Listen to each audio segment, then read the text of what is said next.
Hello again, it's Emily here with M's Herbals and Organic Botanicals. You can reach us at www.msherbals.com.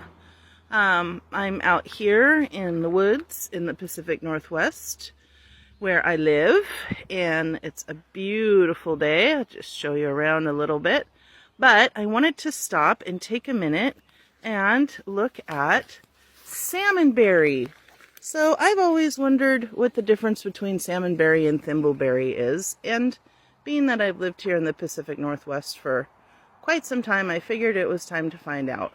Sorry, my camera isn't liking to focus very well. I need a new camera.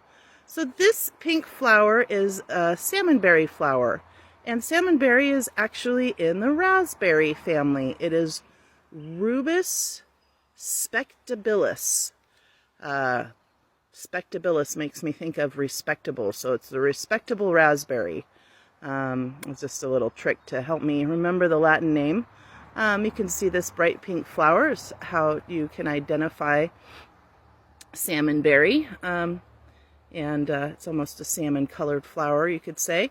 You can see this little berry is already starting to form in there, even though it's just the beginning of spring, so that's pretty cool.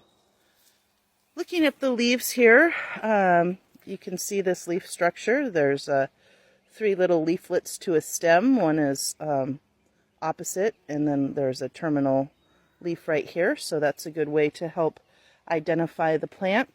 And of course, salmonberry is edible. I ate a ton of them as a kid. I don't necessarily remember them being super remarkable, not super sweet, not super tart, but definitely edible for humans and animals alike. There's another little berry forming. Again, I'm sorry, my camera is having a really hard time focusing. I just need to get a new camera. That's just the end of that story. So, it's pretty friendly as far as berry plants go. I mean, you can see that it's got these little tiny spines, but they're not very threatening.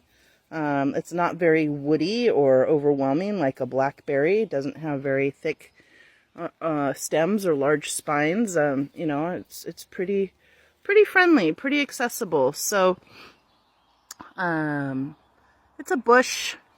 It'll grow, oh, I don't know, maybe 8 feet tall, 6 to 8 feet. I haven't really seen any bigger than that. Here's a couple more berries forming. So anyways,